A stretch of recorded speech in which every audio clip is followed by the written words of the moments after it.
Donc la science est une amana. La science est une amana. Hein? On prend de ce hadith-là que la science, l'ilm, c'est une amana. C'est quoi amana, Sidi? Un dépôt ou une... C'est un dépôt. Hein? C'est un dépôt. L'ilm, c'est un dépôt. Les ulama sont un dépôt aussi parmi nous. Allah subhanahu wa ta'ala nous les donne comme une manifestation de sa générosité. Et après ça, Allah subhanahu wa ta'ala, il décide de les prendre quand il veut.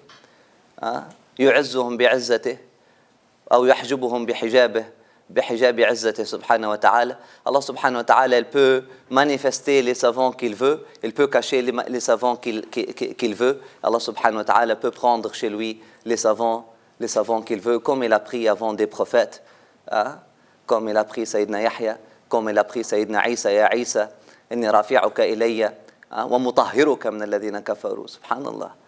La ilaha illallah. La plus grande punition pour le peuple de Sayyidina Isa, c'était qu'ils ont été privés de Sayyidina Isa. Ils ont été privés de sa compagnie. La ilaha illallah. Tfaddalou. Donc la science, c'est une amana. C'est un dépôt. Il faut observer bien le dépôt. Avant de dire quoi que ce soit, avant de donner n'importe quelle réponse, avant de chercher, avant de poser n'importe quelle question, il faut faire attention que la science c'est une amana. C'est pas un jeu. C'est pas un jeu. Tu as des esprits devant toi. Il y a des esprits qui cherchent le savoir.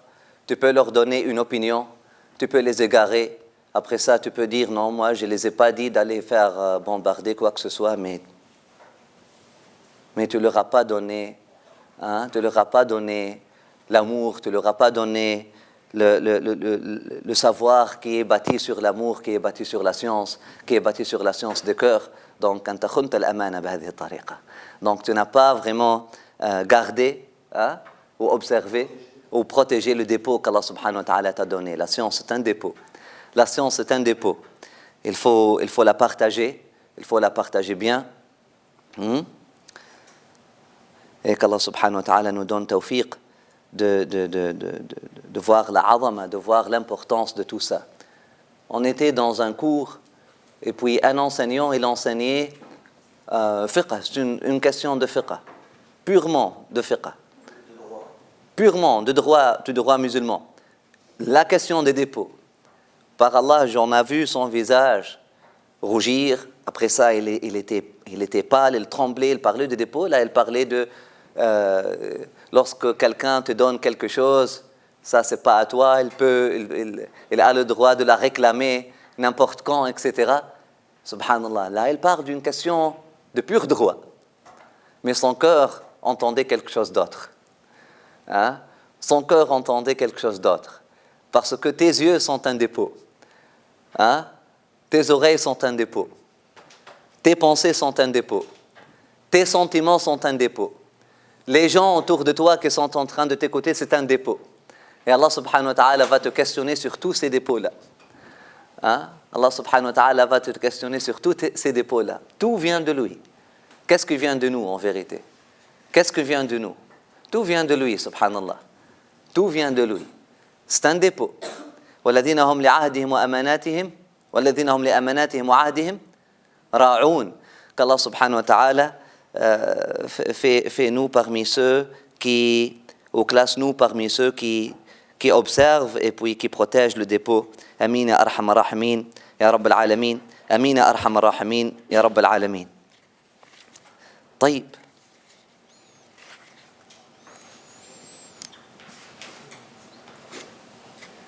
Allahu akbar.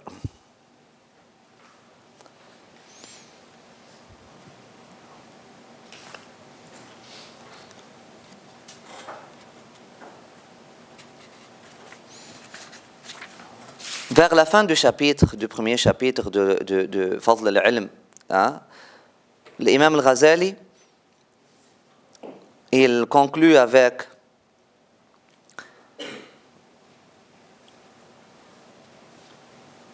on peut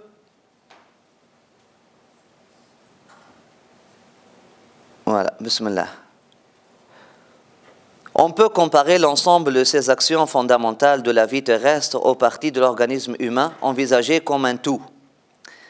Les composants de l'individu se regroupent en 3 ensembles qui, on est à la page 49, qui, parties servant les premières, comme l'estomac, les veines, les nerfs, les artères et les muscles, les parties complémentaires comme les ongles, les doigts et les soucis. Pour revenir aux productions et activités humaines, nous dirons que les plus nobles d'entre elles sont celles qui sont essentielles. La plus noble de celles-ci étant l'art du gouvernement, la politique, qui a pour objet de rassembler, d'améliorer et de trouver le bien commun. C'est la raison pour laquelle l'activité politique exige de celui qui en est chargé une certaine perfection que ne réclament pas les autres activités. Celui qui exerce le pouvoir temporel emploie nécessairement l'ensemble des raisons attachées ou des artisans attachés à l'accomplissement des autres productions humaines. Gouverner, c'est chercher à améliorer l'état des créatures et les diriger vers le droit chemin qui assure leur salut en ce monde et dans l'autre. Cette œuvre comporte 4 degrés qui sont du plus élevé au plus bas. Okay. Qui sont les gouverneurs? Gouverner, la définition de gouverner chez l'imam Ghazali, gouverner, c'est chercher à améliorer l'état des créatures et les diriger vers le droit chemin qui assure le salut en ce monde et dans l'autre. Cette œuvre comporte 4 degrés qui sont du plus élevé au plus bas. La première catégorie ou le premier degré, c'est le degré des prophètes, dont l'autorité s'applique intérieurement et extérieurement aux gens de l'élite spirituelle et savante comme au commun des hommes. Après les prophètes viennent les califes, les rois et les sultans, dont le pouvoir s'applique aux gens de l'élite spirituelle et savante comme au commun des hommes, mais seulement extérieurement. 3. Ceux qui connaissent Dieu et sa religion en tant qu'héritiers des prophètes, leur autorité ne s'applique qu'intérieurement et seulement aux gens de l'élite spirituelle et savante. La compréhension des gens du commun n'est pas suffisamment élevée pour bénéficier des enseignements de ces savants qui ne regentent pas la vie apparente soumise aux prescriptions, aux interdictions et à la loi sacrée. Ça se discute. 4. Les prédicateurs, dont le pouvoir s'exerce intérieurement sur les gens du commun.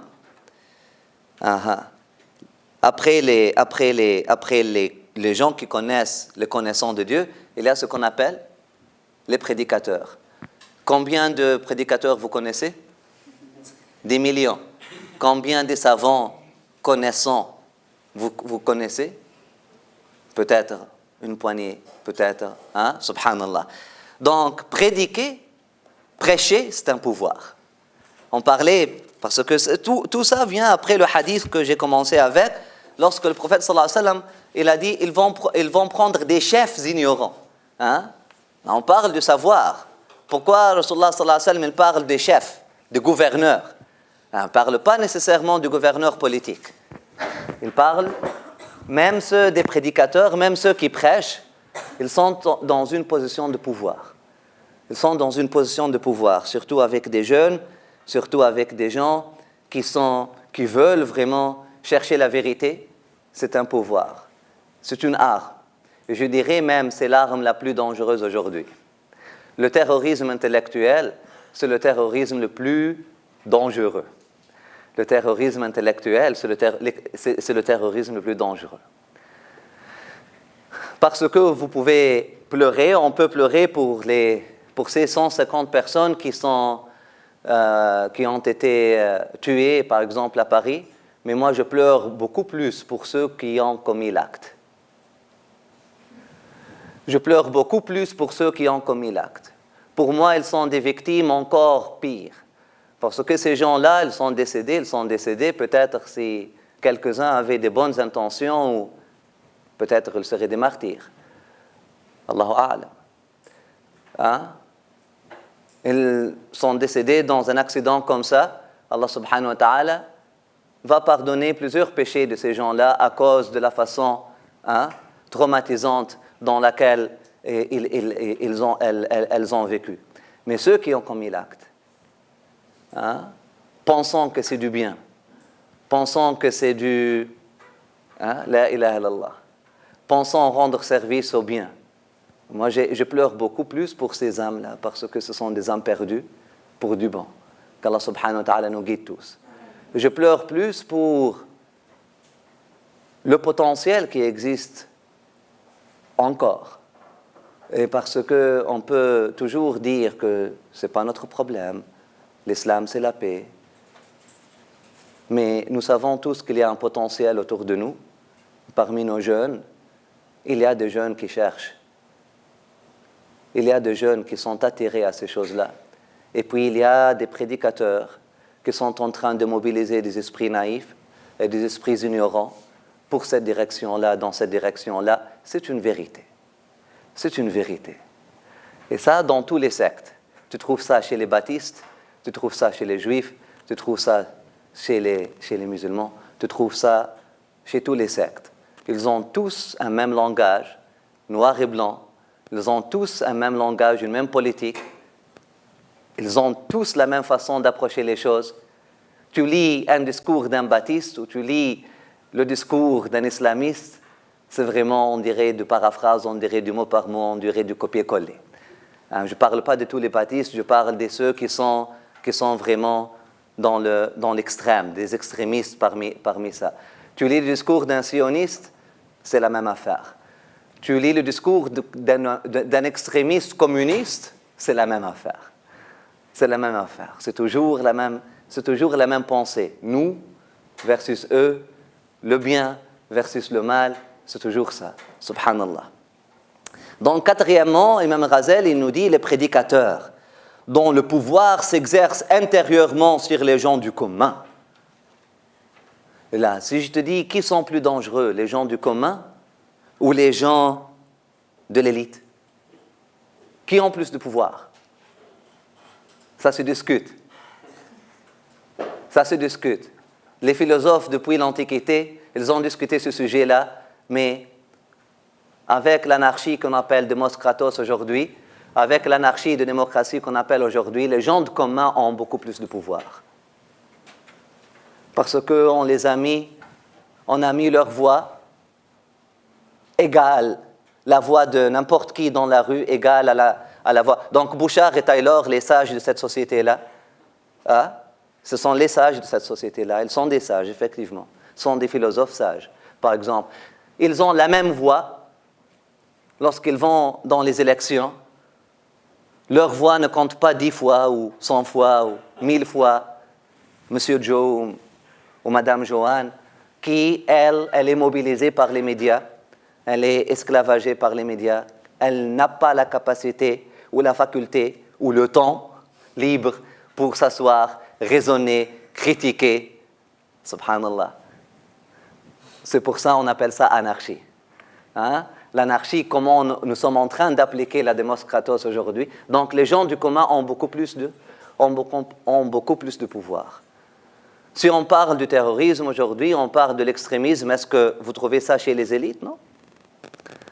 Ce sont des jeunes du genre de commun. Et là, elle te dit, les prédicateurs dont le pouvoir s'exerce intérieurement sur les gens du commun. Ainsi, la plus honorable de ces 4 activités après la prophétie consiste à transmettre le savoir, à aider les gens à éduquer leur âme en se défaisant des caractères blâmables, funestes, à les orienter vers les caractères louables et salutaires. Tel est le but même de l'enseignement religieux. C'est un dépôt. Tu es en train de prêcher, qu'est-ce que tu es en train de faire? Est-ce que tu es en train d'aider les gens à éduquer leur âme en se défaisant des caractères blâmables, funestes, à les orienter vers les caractères louables et salutaires? Ou tu es en train de les enseigner qui sont tous les firaq, tous les groupes qui sont erronés, tous les groupes qui sont dans l'erreur? Tu es en train d'enseigner à un jeune de 15 ans les noms sophistiqués de tous les groupes qui sont dans l'erreur. Est-ce qu'il a besoin de ça? Psychologiquement parlant, c'est un crime. C'est un crime. Tu es en train de mettre des paranoïas, tu es en train de paranoïer ces esprits-là, tu es en train de de modeler ces esprits-là pour avoir peur de l'autre, pour juger l'autre. Au lieu de se tourner vers eux-mêmes, au lieu de se juger eux-mêmes, au lieu de travailler sur eux-mêmes, tu es en train de les mobiliser pour juger ces gens-là, ces gens-là, ces gens-là. Ces gens-là sont mubtadi'oun, ces gens-là sont kuffar, ces gens-là sont mushrikoun, et moi je suis le meilleur. Et moi je suis ana khayru minhu. Et je la répète, c'est le satanisme pur et dur. C'est le satanisme véritable. N'importe, tu assistes à n'importe quel discours, si ce discours-là te dit, toi nous sommes les meilleurs et les autres sont en perdition, là c'est un discours satanique. Ça vient de la bouche de n'importe qui. Ça c'est un discours satanique. Et si en lisant le Coran, vous pensez lire quelque chose de la sorte, relisez le Coran.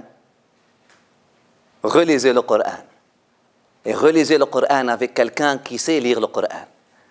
Allez voir les tafsirs. Allez voir des savants. Parce que ça peut sembler, avec une pauvre traduction, ça peut sembler que le Coran il est en train de juger les autres groupes, les autres nations qui sont venues avant nous, par exemple. Voilà les enfants d'Israël, voilà les autres. Non. Ça peut sembler comme ça pour des gens qui ne savent pas lire. Mais le Coran, il est en train de nous enseigner. Tout, c'est un enseignement intérieur. Lorsque le Coran te parle de Qabil et Habil, par exemple, ou lorsque le Coran te parle de Satan, ou lorsque le Coran te parle des enfants d'Israël, des groupes erronés des enfants d'Israël qui ont commencé à tuer leurs prophètes un après l'autre, il est en train de t'éduquer quelque chose sur toi-même, à propos de toi-même. Il est en train de te dire que tu as ce potentiel-là. Si tu te laisses sans contrôle, si tu te laisses sans purification d'âme, le Coran, il est en train de t'appeler à purifier ton âme. Si tu ne purifies pas ton âme, tu as le potentiel de devenir comme ces gens-là et de commettre encore pire, des pires actions, etc. Donc, il faut relire le texte. Si en lisant le discours religieux, nous pensons que le discours religieux yuzakkina, Allah subhanahu wa ta'ala dans le Coran, il dit وَلَا تُزَكُّوا أَنفُسَكُمْ لَا تُزَكُّوا أَنفُسَكُمْ. Ne vous sentez pas mieux que les autres, ne vous sentez pas meilleur et ne vous sentez pas en protection. Ne vous sentez pas protégé, ma'soumi, ne vous sentez pas protégé de l'erreur. Ne commencez pas à juger les autres pensant que vous êtes protégé de l'erreur, que ne soyez pas arrogant, parce que vous ne possédez pas la guidance, vous ne possédez pas votre religion.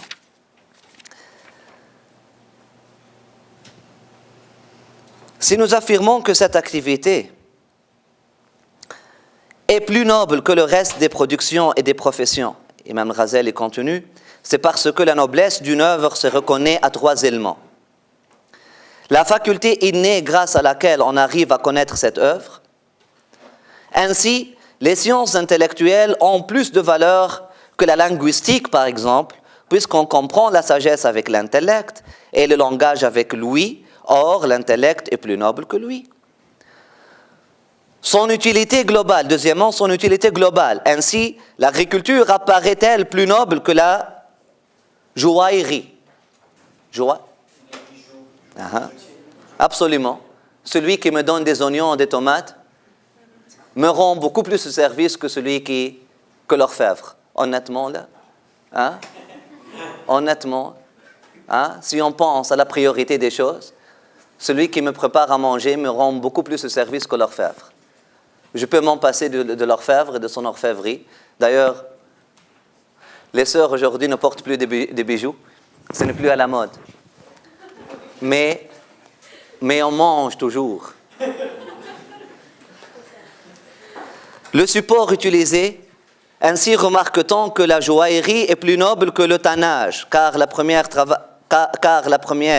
travaille l'or alors que le second travaille les peaux d'animaux morts. Taïb. Les sciences religieuses constitue la doctrine sur la voie menant à l'au-delà. Elle ne s'atteint que grâce à la perfection de l'intellect et à la pureté de l'intelligence, qui est la plus noble des qualités de l'homme. Les sciences religieuses ne s'atteint, cette science-là, cette doctrine sur la voie menant à l'au-delà, elle ne s'atteint que grâce à la perfection de l'intellect et à la pureté de l'intelligence, qui est la plus noble des qualités de l'homme. Comme nous allons expliquer, par l'intellect, nous recevons le don de Dieu et par l'intellect, nous nous rapprochons de lui. Son utilité ne fait aucun doute, bonheur dans l'au-delà. Le maître travaille sur le cœur et l'âme des êtres humains. Le maître travaille sur le cœur et l'âme des êtres humains. La plus noble des créatures sur terre est l'homme. Et la plus noble des parties de l'homme, c'est le cœur. Le rôle du maître est de parfaire le cœur, de le rendre transparent, de le purifier et de l'amener à la proximité divine.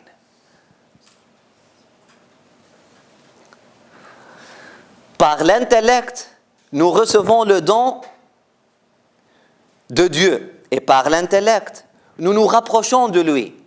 Par l'intellect, nous reconnaissons les dons de Dieu. Bonheur dans l'au-delà. Le maître, qui est ici le maître spirituel, le maître, l'enseignant, travaille sur le cœur et l'âme des êtres humains. Les prophètes étaient des maîtres. Sayyidina Isa alayhi salam, notre prophète Jésus, que la paix soit sur lui, que la paix soit sur, et le salut soit sur notre prophète Mohammed, sur tous les prophètes, les messagers d'Allah subhanahu wa ta'ala. Il était appelé le maître. Lorsque les apôtres venaient l'appeler, il l'appelait Mu'allim, ô maître, ô maître. Après ça, viennent les enseignants, etc., les savants. Donc le maître, il travaille sur quoi? Il travaille sur le cœur et l'âme des êtres humains. La plus noble des créatures sur terre. وَإِذَا الْمَوْءُودَةُ سُئِلَتْ بِأَيِّ ذَنبٍ قُتِلَتْ. Wallahi, pour ceux qui sont en train d'abuser, d'étrangler ces bébés. Tu sais, il y a un verset dans le Coran qui parle وَإِذَا الْمَوْءُودَةُ سُئِلَتْ بِأَيِّ ذَنبٍ قُتِلَتْ. Et lorsque le bébé, et lorsque le nouveau-né, le bébé, fille, serait demandé, serait interpellé le jour du jugement, pour quel péché, pour quelle raison elle a été tuée. Et là, mon père m'a dit une fois, il m'a dit, lorsque je lis ce verset-là, Al-Ma'ouda pour moi, c'est la faculté pure de l'être humain, de comprendre et de voir le mal comme tel, et de voir le bien comme tel. C'est la fitra. Le fitra de l'être humain, la nature pure de l'être humain. Combien de fois on assiste à un étranglement, à un enterrement de la nature de l'être humain. De l'être humain. La nature pure. La nature qui est capable, par Allah subhanahu wa ta'ala, Allah l'a créé, capable de voir le beau comme beau, d'apprécier ce qui est beau, de voir ce qui est mal, subhanallah. Avec des idéologues, avec des démagogues, ils sont en train de tuer la nature de l'être humain, de corrompre, moi je dirais de tuer, d'étrangler, d'enterrer vivante les natures de l'être humain, subhanallah. Et là, ça sort des gens avec des natures déformées. Ça sort des gens avec des natures déformées, qui ne peuvent plus aimer, qui ne peuvent plus pardonner, qui ne peuvent plus tolérer, qui ne peuvent plus accepter, qui ne peuvent plus respecter, subhanallah, qui ne peuvent plus connecter, ni au divin, ni à l'être humain. Parce que si tu ne peux pas connecter à l'être humain, tu ne peux pas connecter au divin. C'est un dépôt. C'est un dépôt très, très, très dangereux. L'enseignement du savoir, c'est un dépôt très, très dangereux. C'est le plus dangereux. Et ce n'est pas une question de donner une information exacte, une information qui n'est pas exacte, parce qu'on n'est pas dans le domaine de physique ou dans le domaine de la chimie. On est dans le domaine de l'alchimie. on est dans le domaine de l'alchimie. Tu peux dire une information exacte. Tu peux donner un discours avec des versets coraniques, avec des hadiths qui sont sahih, mais tu peux envoyer avec ce discours-là des gens à l'enfer. En utilisant juste les versets coraniques et le hadith qui sont sahih. Tu les lis dans quelle manière? Quelle énergie dégage de toi? Les gens n'écoutent pas l'information. Ils voient celui qui donne cette information-là, comment il se comporte.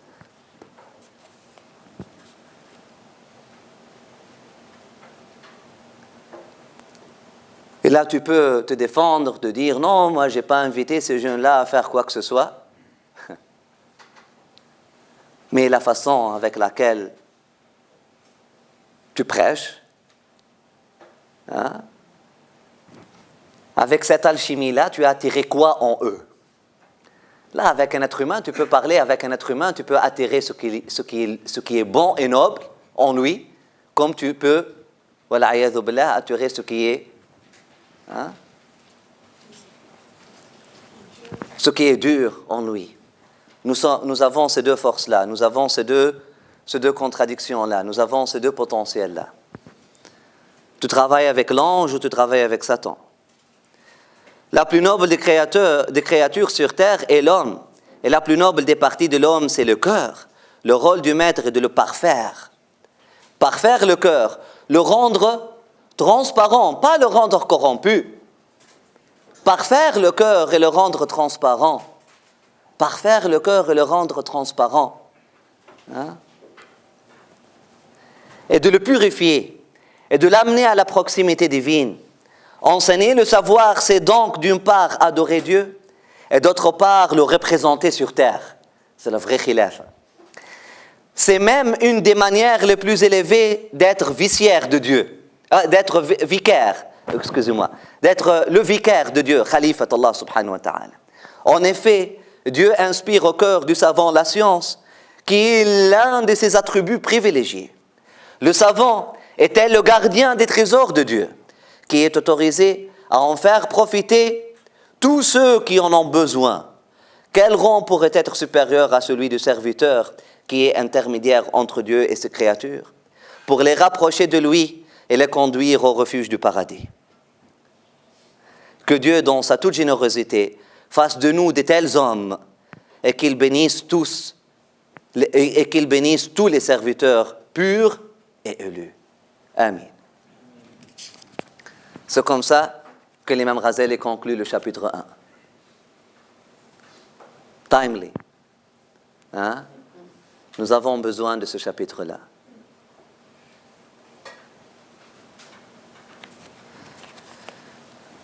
Dans ce chapitre-là, il y a une lettre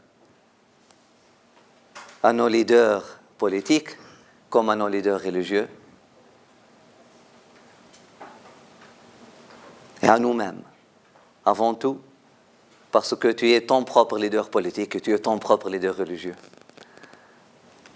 Avant de la donner à qui que ce soit, c'est toi qui la donnes après ça, mais tu es ton propre, tu as cette faculté, tu as ce pouvoir-là. Le chapitre 2, le savoir louable et le savoir blâmable. On parle de la science. Il y a un savoir qui est louable, il y a un savoir qui est blâmable. Lorsque nous étions enfants, ils nous ont dit qu'il y a le savoir louable, c'est le savoir qui t'enseigne la religion, par exemple, c'est le savoir. Et puis le savoir blâmable, nous connaissons tous l'exemple de la magie. La magie, c'est un savoir, mais c'est un savoir blâmable, etc. Mais l'imam Ghazali va encore approfondir notre connaissance sur ce sujet-là. On sait que le prophète sallallahu alayhi wa sallam faisait son dua Allahumma rzuqna ilman nafi'a. Lorsqu'il buvait de l'eau de Zamzam, alayhi salatu wa salam, le dua, lorsqu'on boit de l'eau de Zamzam, Rasulullah sallallahu alayhi wa sallam, il fait le dua Allahumma rzuqna, oh Allah, donne-nous un savoir qui est louable et bénéfique. Oh Allah, donne-nous un savoir qui est louable et bénéfique. Ça veut dire quoi? Ça veut dire qu'il y a du savoir qui n'est pas louable et qui n'est pas bénéfique. Vous vous rappelez, la dernière fois on s'est rencontrés, je vous ai dit que vous pouvez acquérir la science avant même d'avoir une seule information. Parce que la moitié de la science, c'est savoir poser la bonne question. Et l'autre moitié de la science, c'est dire « je ne sais pas ». C'est admettre son ignorance. Donc la première moitié de la science, c'est admettre son ignorance. Là, si tu admets ton ignorance et tu jettes ton arrogance et tu dis « je ne sais pas », tu as le courage de dire « je ne sais pas », tu as déjà la moitié de la science. Là, tu bouges vers le savoir en posant la bonne question. Là, tu acquiers la deuxième moitié de la science avant même d'avoir une seule information. Avant même d'avoir une seule information. Ici, lorsque le prophète sallallahu alayhi wa sallam parle de savoir bénéfique, de savoir qui n'est pas bénéfique, il parle de l'information. L'information, elle peut être bénéfique, elle peut être pas bénéfique. Ça dépend comment tu l'apprends. Est-ce que tu as la science comme base ou tu n'as pas la science comme base? Si ton information, puis l'imam Ghazali va nous parler après de l'exemple de As-Samiri, Bal'am bin Ba'oura, l'un des compagnons de Sayyidina Moussa alayhi salam, qui lui avait la science, c'était l'un des élèves les plus approchés de Sayyidina Moussa. Mais sa concentration était plutôt sur les informations. Sa concentration, son focus était plutôt sur les informations. Hein? Et là, il était attentif. Il a appris beaucoup de Sayyidina Moussa, de l'information. Lorsqu'il a vu l'ange Gabriel,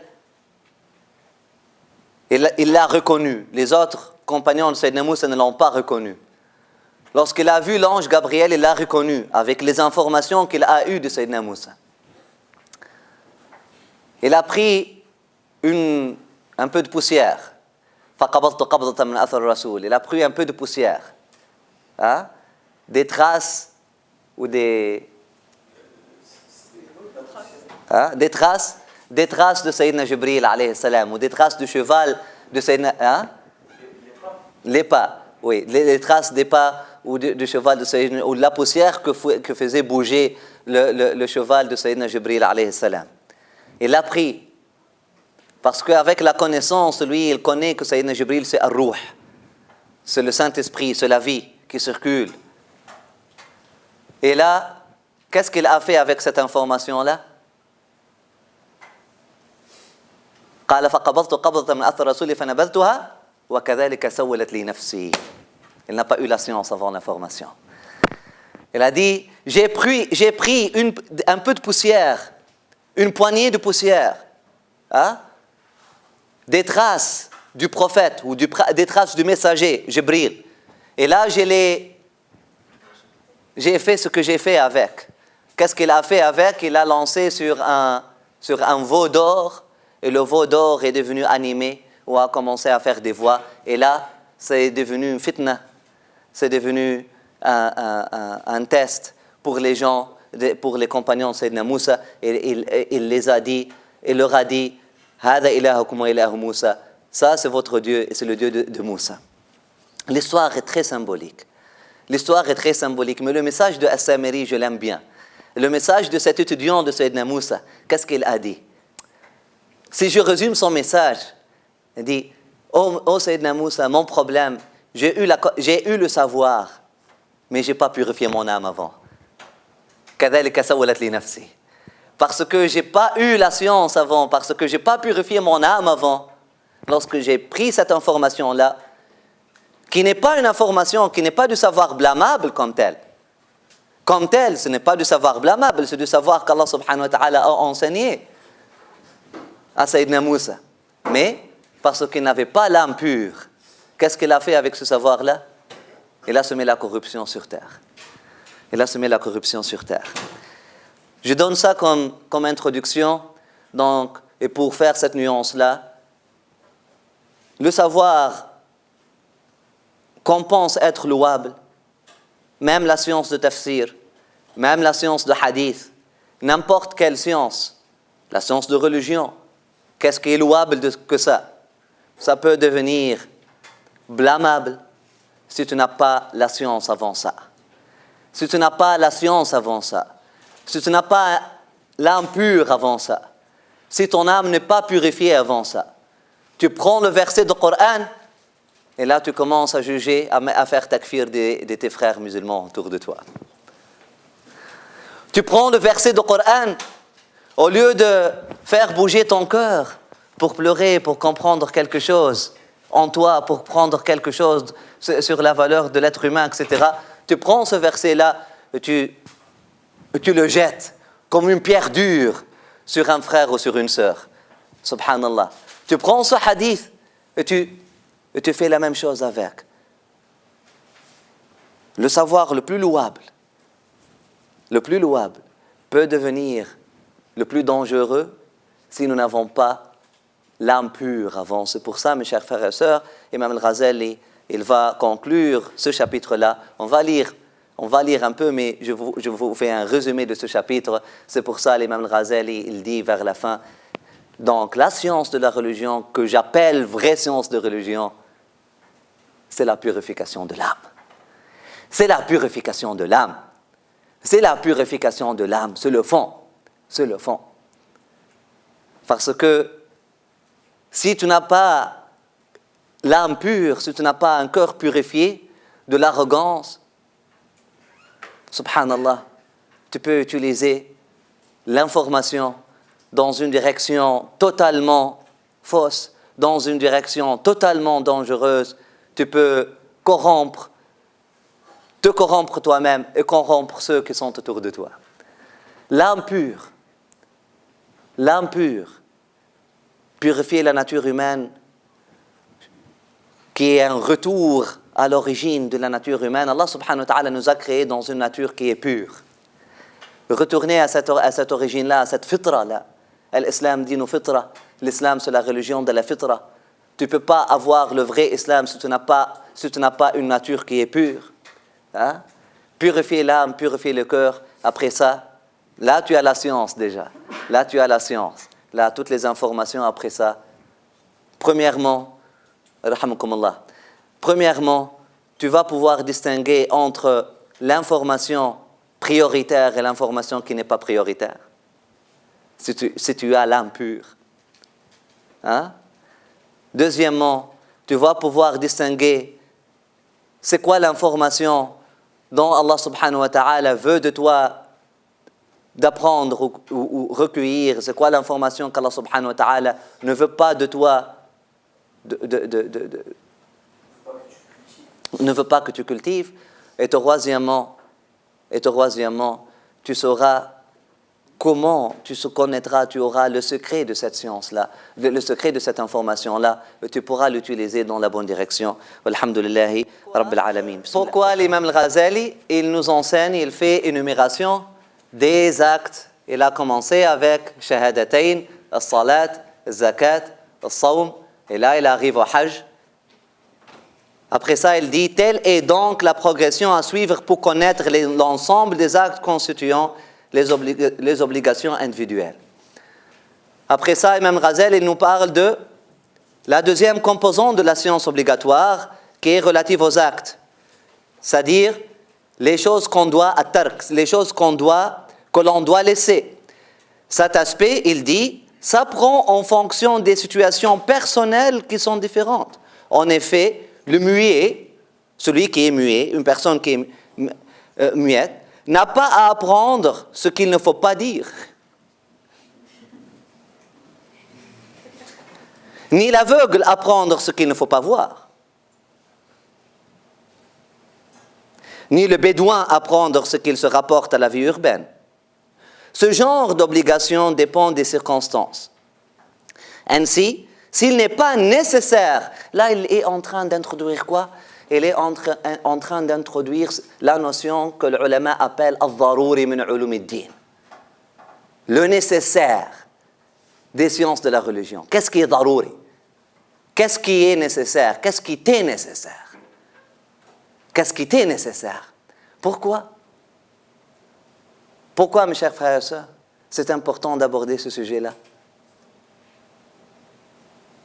Pour combattre la curiosité vaine. Pour combattre la curiosité.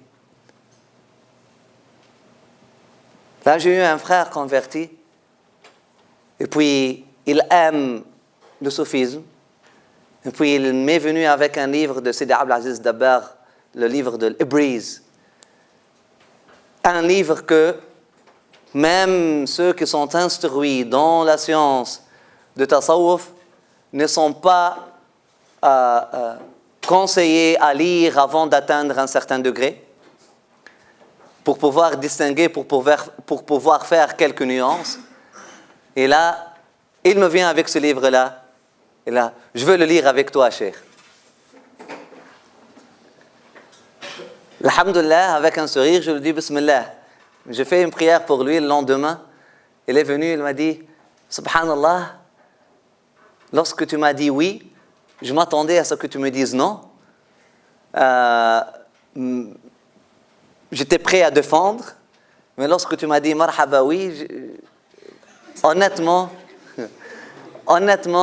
je ne suis plus intéressé maintenant à ça. Je m'attendais à ce que parce que j'ai posé la question à d'autres avant, ils m'ont dit non, t'es encore petit, t'as pas à lire ça. Mais tu m'as dit, Bismillah, viens. Elle dit, honnêtement, maintenant, je vois que il vaut mieux commencer par des choses qui me sont prioritaires. Que tu dis ça. Alors, Bismillah, je dis, qu'est-ce que tu conseilles? Je dis, commence avec Bidayatul Hidayah. Là, quand on commence avec le livre de Bidayatul Hidayah, The Beginning of Guidance. Quand on commence avec le livre qui est de l'imam al-Ghazali, qui s'appelle Le commencement de la guidance. Qu'on commence au commencement. Parce que c'est ça, lorsqu'on parle de l'âme ou on parle du cœur, on parle de la nature humaine. Nous sommes des êtres. Nous avons quelque chose qui s'appelle curiosité. La curiosité chez l'enfant, c'est une curiosité simple. Qui est un outil qui le mène à l'apprentissage. Mais la curiosité chez l'adulte, elle devient venimeuse. Elle devient vicieuse. Parce qu'elle le détourne. Elle le détourne des choses qui lui sont nécessaires. Elle le détourne des choses qui lui sont nécessaires. Et souvent, nous ne voulons pas faire les choses qui nous sont nécessaires, mais on veut apprendre de nouvelles choses. On veut gagner de nouvelles informations. On veut des sciences qui sont Al-Mughrib wal-Mu'jib. Il y a un livre qui s'appelle Al-Mughrib wal-Mu'jib. Les choses qui sont bizarres et les choses qui sont étranges et les choses qui sont nouvelles et les choses... Effectivement. Donc, quelqu'un qui enseigne, il doit faire attention. On doit faire attention lorsqu'on présente des livres à des gens, lorsqu'on leur donne des choses. Est-ce qu'on est en train d'encourager chez eux cet handicap ou ce poison, ou cette curiosité vaine, ou on veut qu'ils maîtrisent cette curiosité-là pour devenir des êtres matures? Subhanallah. Je reviens à l'exemple qui est en train si tu es en train d'enseigner les jeunes ou tes élèves, plusieurs affaires, mais tu n'es pas en train de les enseigner les choses qui sont nécessaires. Est-ce que moi, j'ai besoin de lire Al-Mu'tazila? Est-ce que tu as besoin de comprendre qui sont Al-Mu'tazila? Honnêtement, c'est un groupe, ok, voire même exterminé. Subhanallah. Est-ce que tu as rencontré quelqu'un ici Est-ce que tu as besoin de comprendre les choses, les autres, puis le firaq dalla, les groupes égarés avec tous les noms? Est-ce que nous avons vraiment besoin de connaître qui sont, c'est quoi leur signe, etc. Subhanallah. Tu n'as pas besoin de ça. Tu n'as pas besoin de ça. Tu as besoin de quelque chose d'autre. Tu as besoin de quelque chose d'autre. Donc même dans les sciences, même dans les choses qui sont obligatoires, l'imam Ghazali, il te dit, par exemple, tu t'es converti à l'islam, ou tu n'as pas commencé à apprendre tout, non, commence peu à peu. Par exemple, commence pas à lire la zakat. Peut-être un peu sur la notion, peut-être ça va t'encourager qu'il y a quelque chose qui s'appelle l'institution de zakat dans l'islam, mais tu n'as pas à aller prendre un cours pour avoir comment calculer le zakat. C'est une question de droit qui n'est pas obligatoire pour tous les musulmans d'ailleurs. Même pas ceux qui doivent payer le zakat, ils ne doivent pas avoir tous les détails. Un bijoutier, il doit juste apprendre zakat al-dhahab. Un bijoutier, l'orfèvre, il doit juste apprendre comment payer zakat sur l'or. Mais si tu es un pauvre, tu n'as pas de l'or.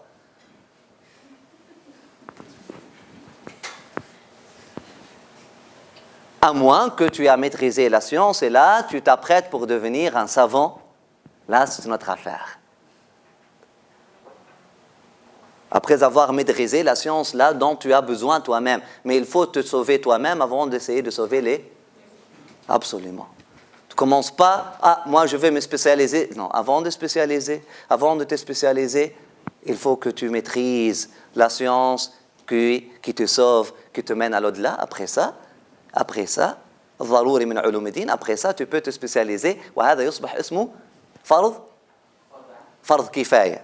Donc il y a, après ça, c'est le chapitre qui vient après, c'est la distinction entre ce qui est obligation individuelle et ce qui est obligation, si un collectif, ça veut dire si un parmi le groupe, il suffit que un ou deux dans le village connaissent comment le faire, alhamdoulilah, c'est suffisant. C'est suffisant.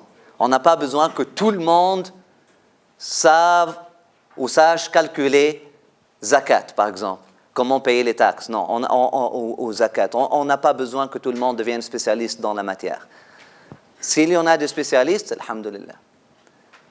Mais s'il n'y a plus de spécialistes, là, ça devient fard qu'au moins qu'il y a un groupe ta'ifa, qu'il y a un groupe qui vont se spécialiser là-dedans, etc. Oui.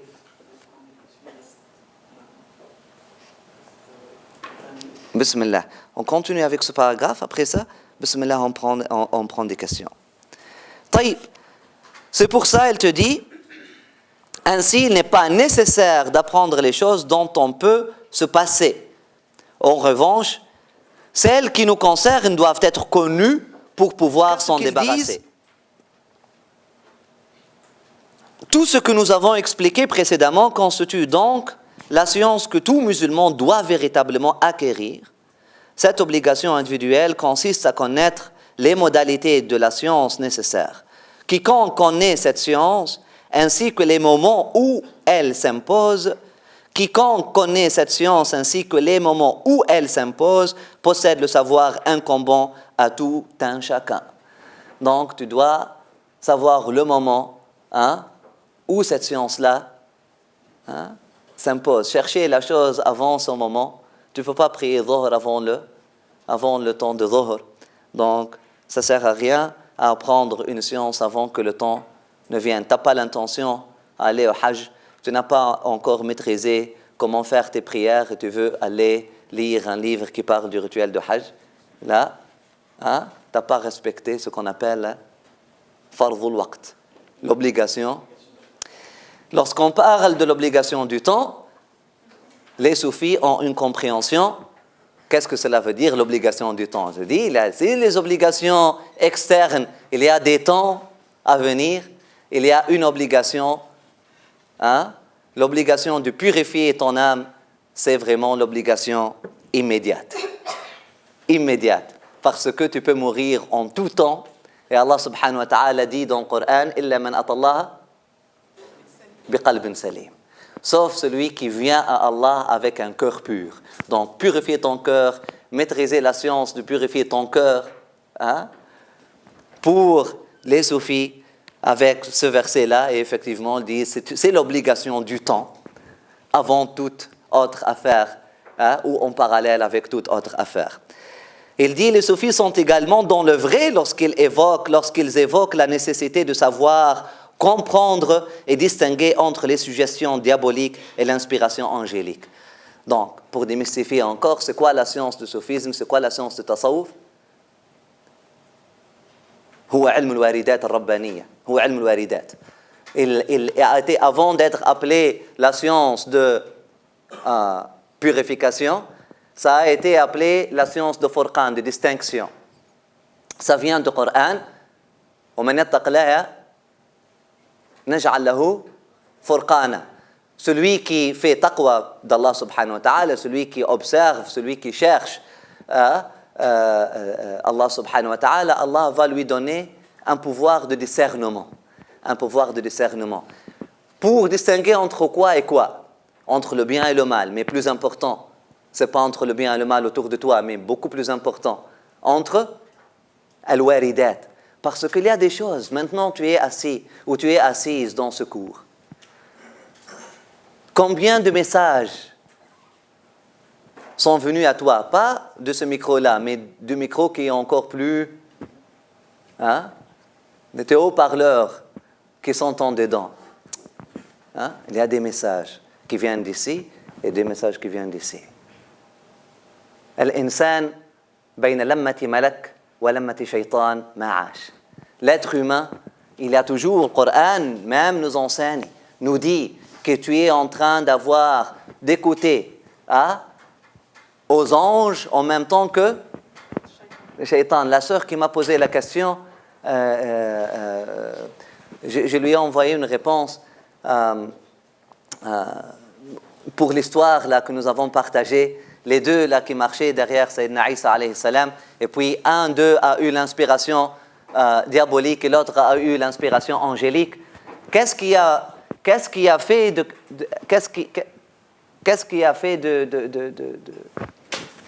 c'est quoi la chose qui était déterminante? Oui, mais l'arrogance, effectivement, mais moi je dirais aussi le pouvoir de distinguer. L'autre qui marchait avec Sayyidina Isa n'a pas distingué cette inspiration qui lui est venue, ne pouvait pas distinguer est-ce que ça lui venait de l'ange ou lui venait de Shaitan. Tu sais, ceux qui ont la schizophrénie aujourd'hui, ces maladies que les gens appellent des maladies mentales, moi je les appelle des manifestations de l'état de l'être humain, mais à voix haute. Ça fait parler à voix haute ce que nous tous nous avons, ce que nous tous avons. Parce que à un degré healthy, à un degré sain, nous sommes tous bipolaires et nous sommes tous schizophrènes, mais jusqu'à un degré sain.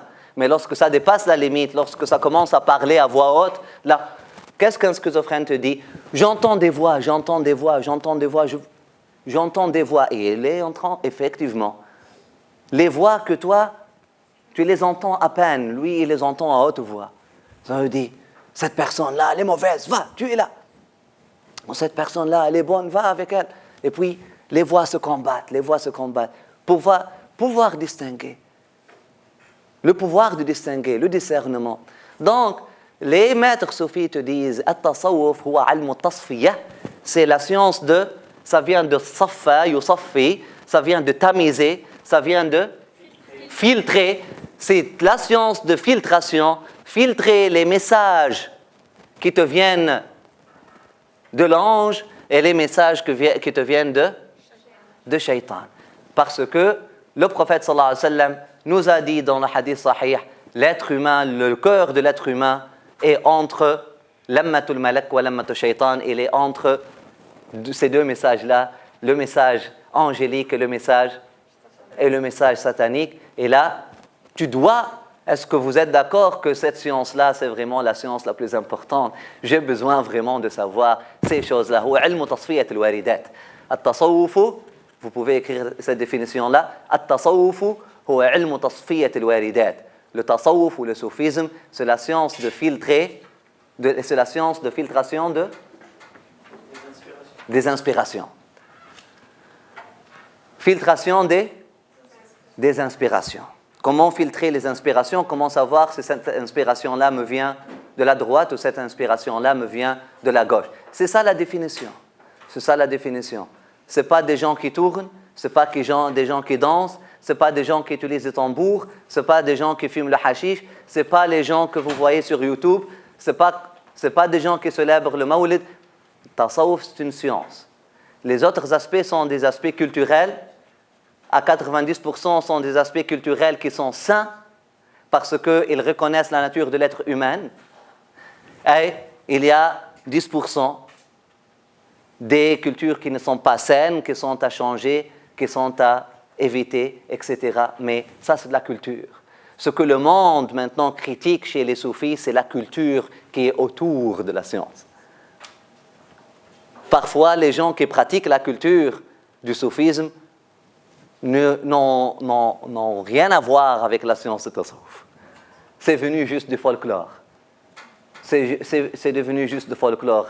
Mais c'est juste qu'ils ont gardé un peu de l'aspect culturel, etc. Mais le soufisme, at-tasawwuf, ou ilmu tasfiyat al-waridat, c'est le savoir, c'est la science de filtrer les inspirations. Et là, l'imam al-Ghazali, il te dit, les soufis sont également dans le vrai lorsqu'ils évoquent la nécessité de savoir comprendre et distinguer entre les suggestions diaboliques et l'inspiration angélique. Cependant, cette compréhension ne s'impose qu'à celui qui s'y engage fortement.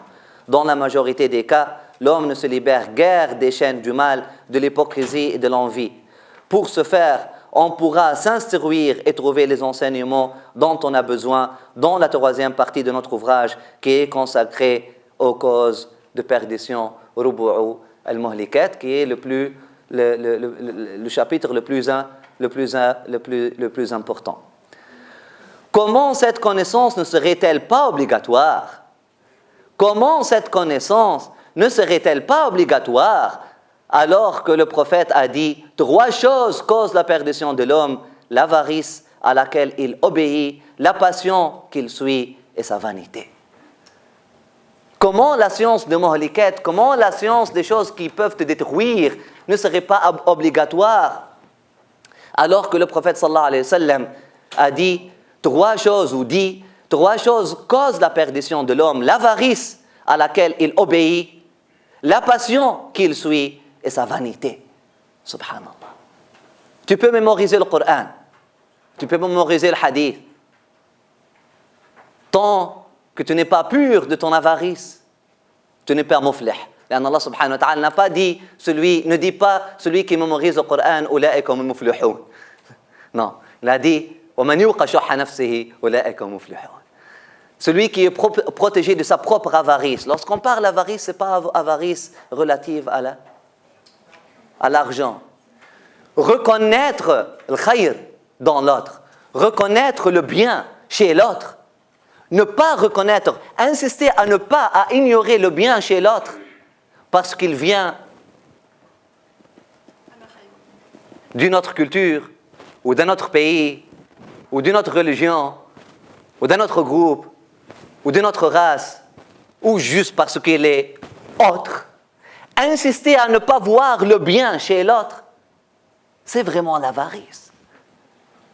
لا تشح النفس بأكثر من مدح الآخر من الاعتراف بفضل الآخر. L'avarice la plus grave, c'est lorsque tu ne veux pas connaître le bien de l'autre ou le bienfait de l'autre sur toi. Subhanallah. Ne pas reconnaître le fadl, ne pas reconnaître il n'y a pas de reconnaissance, il n'y a pas aussi de reconnaissance de vertu de l'autre. Qu'est-ce qui a fait de Satan Satan? Il n'a pas voulu reconnaître le fadl de Adam. Il n'a pas voulu reconnaître le khususiyya de Adam, les vertus de Adam, parce que Adam était autre. Subhanallah. طيب. On va faire des questions. Si vous pouvez, juste tu lis plus rapidement. On conclut avec le chapitre. Bismillah. Nul n'en est à l'abri, mon frère. Nul n'en est à l'abri. Allahu Akbar, qu'Allah nous protège. Nul n'en est à l'abri. Parce que c'est ça, on cherche ça. On cherche les choses futiles ou on cherche les choses qui sont moins challenging, moins challengeantes, moins engageantes. Parce que ça fait peur. Nous avons parlé l'autre fois, il n'y a pas quelque chose de plus qui demande plus de courage que de te regarder dans le miroir, de commencer à te juger. Juger les autres, c'est très facile. Finalement, ce qu'il convient d'enseigner à ce jeune musulman, s'il l'est toujours, c'est la foi dans les vérités que sont le paradis et l'enfer. La foi, la foi dans les vérités. Ce n'est pas les détails, ce n'est pas la description, c'est la foi. Enseigner la foi, tu n'as pas besoin d'avoir les détails, combien de portes il y a dans l'enfer ou combien de portes il y a dans le paradis. Des sciences, parfois, c'est de la curiosité. Et puis, à force de lire ces descriptions du paradis, de l'enfer, ça démystifie. C'est pas ça démystifie. Je dis pas ça désacralise. Ça prend à la beauté. Ça banalise. Ça devient, subhanallah. C'est vraiment la foi.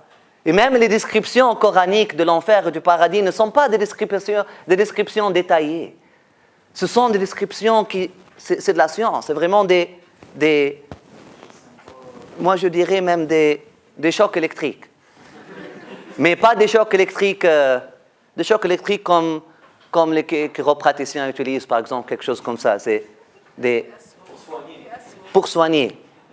C'est pour réveiller quelque chose. C'est pour donner un éclat. C'est pas pour que l'intellect va chercher comment il s'appelle l'ange, le gardien de l'enfer. Il y a beaucoup de gens qui sont très proches d'Allah subhanahu wa ta'ala qui ne connaissent même pas c'est quoi le nom de l'ange qui est gardien de l'enfer ou combien d'anges à l'enfer. Tu n'as pas besoin de ça. Tu as besoin de connaître qu'il y a quelque chose qui s'appelle paradis et que la chose la plus bonne dans le paradis, c'est ridwan Allah subhanahu wa ta'ala. C'est être en état de ridwan avec Allah subhanahu wa ta'ala. Et puis qu'il y a quelque chose qui s'appelle enfer. Et la chose la plus dure dans l'enfer, c'est vraiment l'ayadou billah, être loin d'Allah subhanahu wa ta'ala. Donc c'est tout. Tu n'as pas besoin de plus que ça. Taïb. Donc la foi dans les vérités que sont le paradis et l'enfer, le jugement dernier et la résurrection, afin qu'en y adhérant et en reconnaissant l'authenticité, il complète son témoignage de foi initial. Après avoir reconnu pour vrai que Mohammed est le messager de Dieu, il doit comprendre ce qu'est le message transmis par Mohammed, le sens de ce message, et que quiconque obéit à Dieu et à son envoyé entrera au paradis, et quiconque leur désobéit finira en perdition. Si l'on prête attention à cette gradation dans l'apprentissage et l'obligation, on comprendra que c'est là la véritable voie à suivre. On réalisera également que tout serviteur de Dieu, quelles que soient les circonstances, doit respecter de nouvelles obligations au fur et à mesure des actes d'adoration et des comportements qu'il est amené à accomplir. Ainsi, doit-il s'enquérir des événements et des situations exceptionnelles qui peuvent le toucher et apprendre comment il convient d'agir en pareil cas. Le prophète n'entendait pas par la science que tout musulman doit chercher que la science relative aux actes obligatoires qui sont les plus connus. Le prophète n'entendait par la science que tout musulman doit chercher que la science relative aux actes obligatoires qui sont les plus connus et qui concernent tous les musulmans. Si on comprend bien cela, on verra clairement que cette science s'acquiert progressivement et à quel moment elle s'impose, mais Dieu est plus savant. Donc, c'est ça que l'imam Ghazali nous dit à la fin de ce chapitre, qu'Allah subhanahu wa ta'ala nous donne la science de notre temps. Wal asr, inna al-insana lafi khusr, illa alladhina amanu wa amilu s-salihati wa tawasaw bil haqq wa tawasaw bis sabr. Par le temps qui passe, l'être humain est en perdition ou est en voie de perdition, est en voie de khusr, de dégradation, est en voie de dégradation, excepté ceux qui se couvrent avec le manteau de foi, de iman. Et même ceux-là sont encore à risque, excepté ceux qui couvrent cette foi-là avec les bonnes actions. Et même ceux-là sont à risque. Hein? S'ils ne couvrent pas leurs bonnes actions avec la vraie science, la science de la vérité, et même ces gens-là sont à risque s'ils ne couvrent pas tout ça avec la science de la patience, as-sabr. La science de la patience, moi je dirais, sabr huwa ribat. La science de la patience, c'est la science de distinguer, de filtrer, vraiment être patient avant de s'engager dans n'importe quoi. Sois patient, fais la distinction. Ça vient de là ou ça vient de là? Ça vient de là et ça vient où vient de là? Et sache que les choses ne viennent pas toujours dans des images attendues. Là, le diable ne va pas venir à toi sous la forme de diable. Hein? Il ne va pas venir à toi comme ces images-là dans certaines chapelles, etc., avec des cornes, etc. Sinon, tu vas avoir peur et tu ne vas pas l'obéir. Et là, l'Antichrist ne va pas venir à toi avec une apparence qui fait peur. Non, au contraire. حفت الجنة بالشهوات وحفت النار بالشهوات. qu'Allah subhanahu wa ta'ala nous protège. Amin ya arhamar rahimin rabbil alamin. Bismillah, tfaddalou.